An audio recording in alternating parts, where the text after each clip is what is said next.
Ya Jabir, fa inna Allah qad khalaqa qabla al-ajal nur nabiyyika min nur.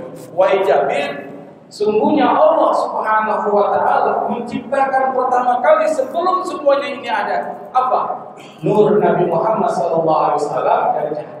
Bukan Muhammad Nur ya, Nur Muhammad. Kalau Muhammad Nur pesannya ada sini. Tapi yang pertama kali adalah diciptakan nurnya Nabi Muhammad sallallahu alaihi wasallam. Yang dari nur ini kemudian diciptakan semuanya, termasuk alam semesta. Jadi kalau tidak ada Nabi, tidak ada planet, tidak ada bumi, tidak ada bulan, tidak ada kita. Kenapa? Allah Subhanahu wa taala mengatakan dalam hadis qudsi, laulaka ma khalaqtul aflaq. Kalau bukan karena engkau ya Muhammad, alam semesta ini tidak aku ciptakan. Berarti spesial dengan Nabi. Spesial banget. Ya. Kalau bukan karena Nabi Muhammad SAW ini tidak ada ini. Kita tidak ada. Berarti Nabi Muhammad SAW adalah as-sababul a'zam di kulli mawjud. Sebab yang paling besar keberadaan segala sesuatu. Maka kita berhutang budi kepada siapa? Pada Muhammad SAW. Jadi kita hutang budi sama Nabi. Kalau nggak ada Nabi kita nggak ada. Nabi Adam nggak ada. Satu ketika Nabi Adam alaihi salatu wassalam melakukan satu kesalahan. Apa sih kesalahan Nabi Adam? Apa sih? Makan buah kuldi. Satu saja kesalahan Nabi Adam diusir dari surga. Satu. Apa kesalahannya? Makan buah kuldi diusir dari surga. Kita setiap hari berapa kesalahan kita lakukan? Tidak teringat. Mintanya apa? Surga. Bayangin, Nabi Adam satu saja kesalahannya diusir dari surga. Kita kesalahannya berjibun. Kalau kita bilang banyak banget lah. Setiap hari kita salah. Bini kita bohongin terus. Bilang dapat 200.000. Ditanya bini berapa bang? 50. Lebih kita. Padahal 200 tuh dah semuanya disimpan. Bohong nggak tuh? Dosa nggak? Setiap hari kita berdosa. Mintanya minta surga. Kira-kira masuk akal nggak tuh? Masuk akal. Tetapi Allah sayang sama kita.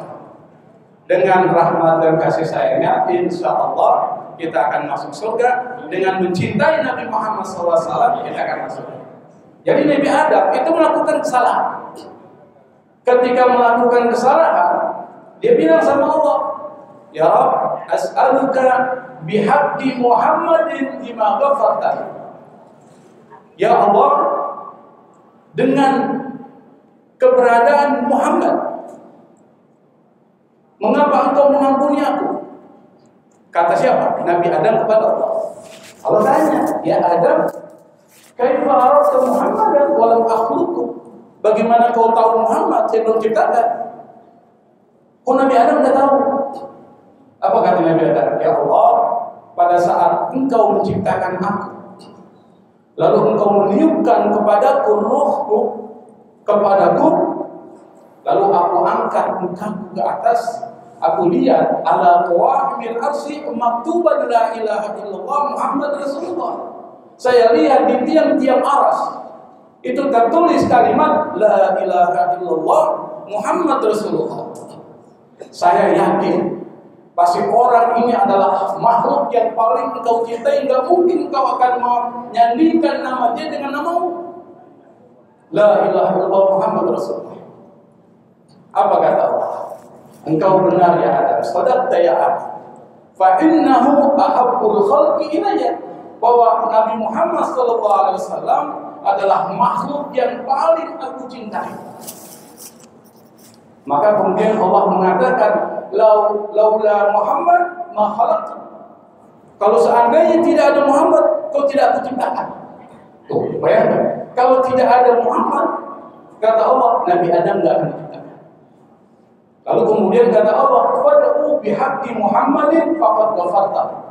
Maka mintalah engkau dengan wasilah Nabi Muhammad SAW, aku akan ampuni kau. Makanya kita tadi baca itu, faghfir dulu bihaqqi Muhammad, ya Allah ampuni dosaku dengan Nabi Muhammad SAW. Jadi ada sujudannya. Jadi pada saat ketika Nabi Adam ada di surga, dia tertarik dengan Siti Hawa. Tertarik. Jadi yang disebut dengan soulmate, ada belahan jiwa. Lalu dia dekati Siti Hawa untuk dia nikahi. Siti Hawa terima, tapi dengan syarat. Apa syaratnya? Membayar mahar. Jadi zaman Nabi Adam pada saat di surga, yang dari rusuk Nabi Adam diciptakan Hawa, itu Siti Hawa meminta kepada Nabi Adam kalau ingin menikahi dia harus memberikan apa? Mahar sebelum menyentuh. Nabi Adam kemudian kumpulkan intan permata, lalu kemudian diserahkan kepada Siti Hawa. Siti Hawa menolak. Nabi Adam menyiapkan semua apapun yang kita anggap sebagai sesuatu perhiasan, diserahkan kepada Siti Hawa. Siti Hawa menolak.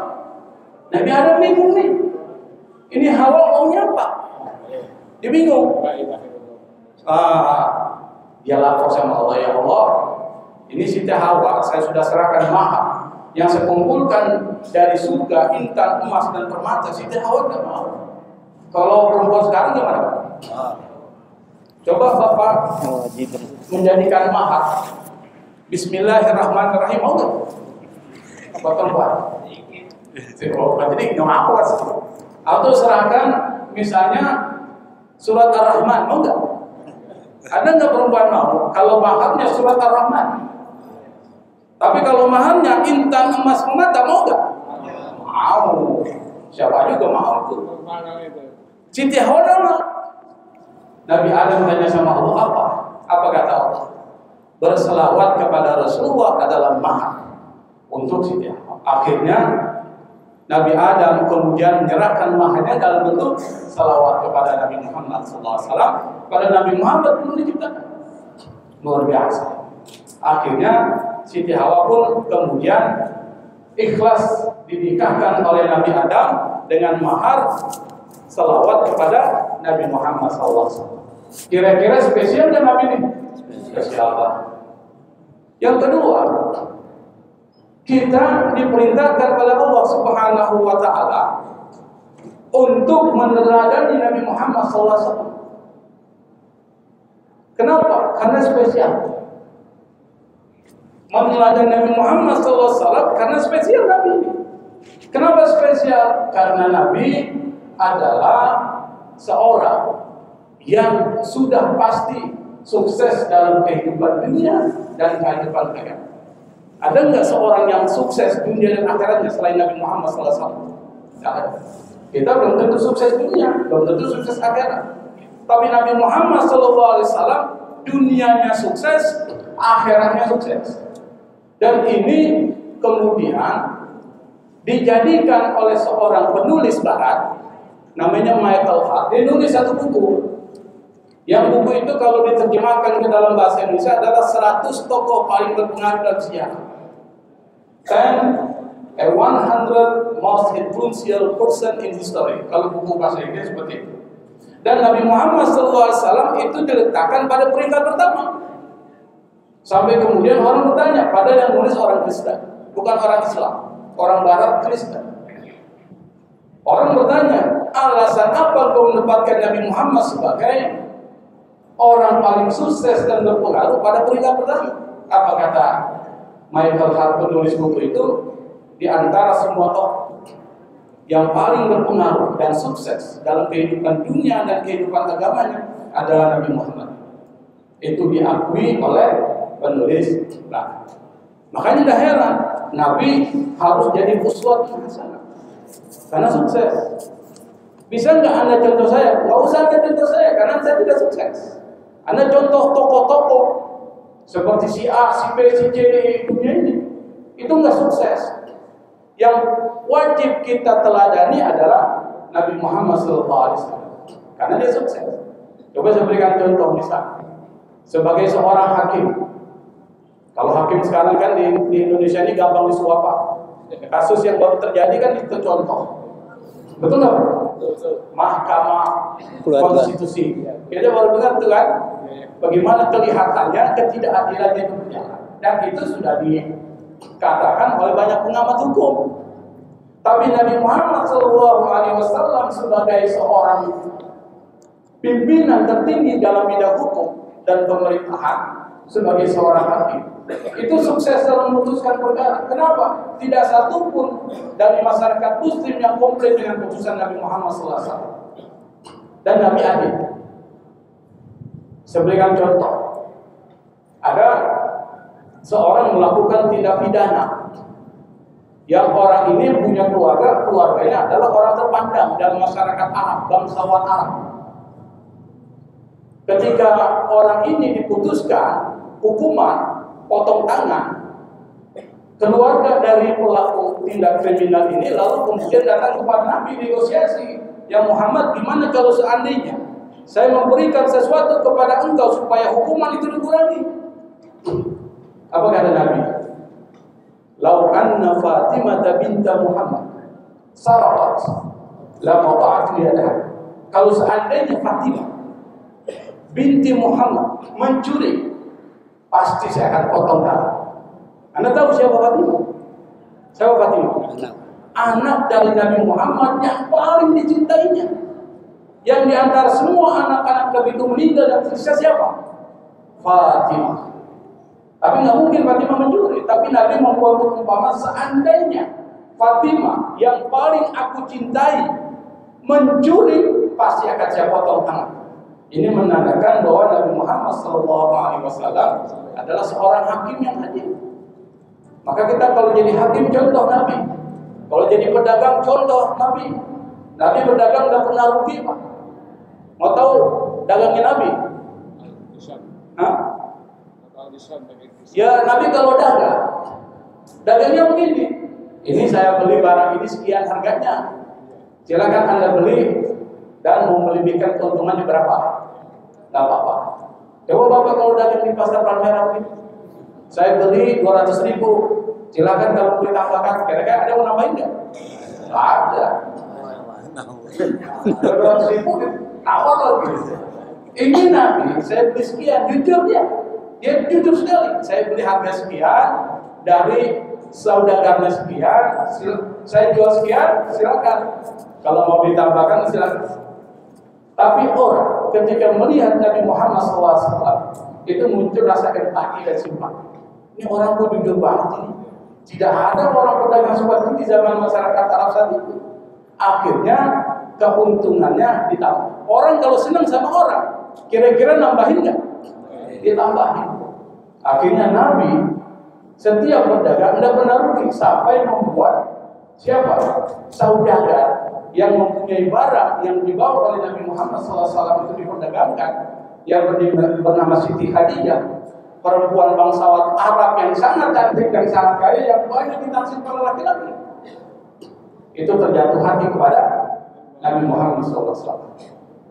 Sebagai pedagang tidak pernah rugi. Sebagai seorang guru, murid-muridnya semuanya sukses. Contohnya Abu Bakar As-Siddiq radhiyallahu anhu. Banyak Ali bin Abi Thalib itu adalah murid dari Nabi Muhammad. Umar bin Khattab, semuanya sukses. Mana bukti sukses? Imannya kuat, akhlaknya bagus, sukses. Contoh, pada saat ketika Nabi Muhammad SAW itu mau melakukan peperangan, butuh dana operasional, biaya operasional. Lalu dikumpulkan para sahabat. Nabi mengatakan, siapa di antara kalian yang mau mengeluarkan sedikit hartanya untuk membiayai perang ini? Abu Bakar cium tangan, saya ya Rasul.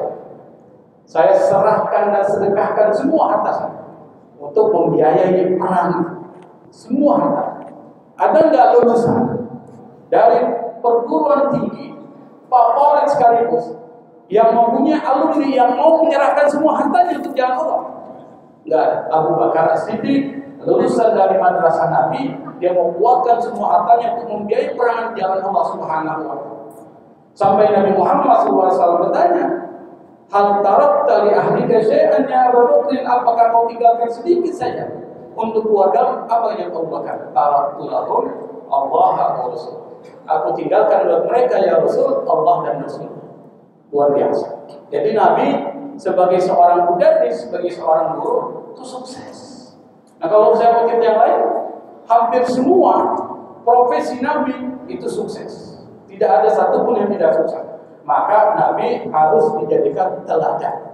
Uswatun hasanah. Laqad kana lakum fi Rasulillahi uswatun hasanah. Karena itu maka sebagai ungkapan kecintaan kita kepada teladan kita Nabi Muhammad SAW, berbanyak berselawat kepada Nabi Muhammad SAW. Kalau saya cerita banyak itu tentang keajaiban salawat, tapi ada satu saya cerita yang mungkin jarang Anda dengar. Jadi pada saat ketika terjadi hisab, penghitungan seorang umat Nabi Muhammad SAW itu dihisab. Sholatnya ditimbang, nol besar, ditimbang tidak ada beratnya, nol. Kenapa? Sholat dia